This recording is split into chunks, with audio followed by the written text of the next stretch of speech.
and the virus. That's the focus of tonight's angle. Last night, we tore the lid off a series of oft-repeated liberal lies about President Trump's handling of the coronavirus. The pandemic's fallout, though of course extremely tragic, could have been far worse had he not shut down travel early and reopened the economy when he did. Hospital systems in a few states were stretched, but not overwhelmed. But given the Democrats' constant wailing about what Trump supposedly got wrong, we decided tonight to sketch out what the situation would have looked like had Joe Biden and the Democrats been in charge instead. First, Biden would not have banned travel from China. There's no way he would have done that. 2 months after Trump did just that, Biden was still worrying about hurting China's feelings. Being overly dismissive or spreading misinformation is only going to hurt us and further advantage the spread of the disease. But neither should we panic or fall back on xenophobia. Labeling COVID-19 a foreign virus does not displace accountability for the misjudgments that have been taken thus far by the Trump administration. I was worried about xenophobia, not the virus. Not only would Biden not have banned travel from China, though, he would have effectively rewarded the CCP for unleashing this plague by allowing them to continue to steal our trade secrets and take our jobs. It's clear under Biden, there'd be no tariffs and thus no Chinese concessions.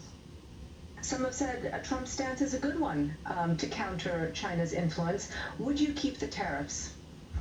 No, hey, look, who said Trump's idea is a good one? No, he would get rid of the tariffs day one. A Biden presidency is a dream scenario for the CCP. And given that the WHO has been pimping for China for years, how would dealing with them, he also suggested, that help? And you know Biden wouldn't have banned travel from Europe either. Even Fauci admitted doing so saved lives. But under Biden, as under Obama, Europe's feelings on a travel ban would have been more important than what was good for Americans. Heaven forbid, can't offend the French. Banning all travel from Europe or any other part of the world may slow it, but as we've seen, it will not stop it. And travel restrictions based on favoritism and politics rather than risk will be counterproductive. I mean, you can't make this up. And under Biden, illegals, they keep pouring in. And of course, forget ramped up border enforcement under Biden at all. Even European countries like Germany locked down their borders for 3 months.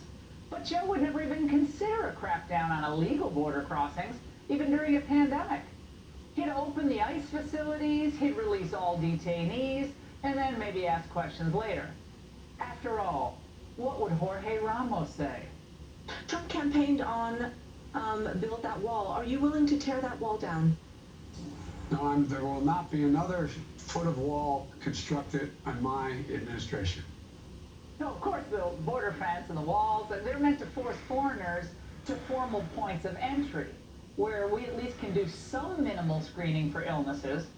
But Biden will always choose open borders ahead of the health, safety, and economic well-being of Americans.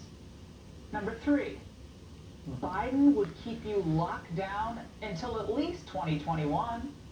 And while he's letting millions of illegal aliens flood the labor markets during a recession and bring in more cases of COVID, he'd make sure you're still locked down in your home and your kids were out of school. His allies in politics and the press, who are messaging Biden's plans, they've spilled the beans. If you're not going to stay home and you're not going to wear masks in public, we have to enforce, and we will. This could have been a very different summer if we'd had a better lockdown, a longer lockdown. Any concern that you've gone too far in any way with the stay-at-home restrictions? No. And Biden hinted at this himself just last week.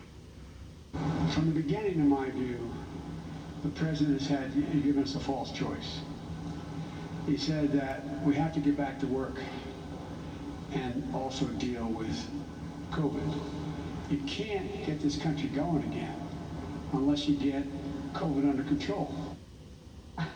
You know what that means. And number 4, Biden's lockdowns would obliterate the recovery. The cost of taking the country back into lockdown would be staggering. This idea of more lockdowns, people just throw this out willy-nilly, forgetting the enormous human cost, as well as the enormous economic cost. The country can't take that, and there's no reason for that. Biden's lockdowns would also lead to more health crises. Even with a limited temporary lockdown, things were bad. And imagine if it had continued through most of the year. Last month, the Washington Post reported that suspected overdoses nationally jumped 18% in March, 29% in April, and 42% in May. And lockdowns around the world are leading to a resurgence of things like tuberculosis, HIV, and malaria.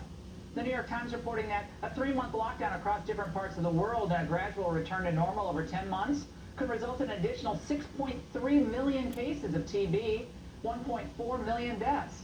In the worst case scenario, deaths from malaria could double to 770,000 per year.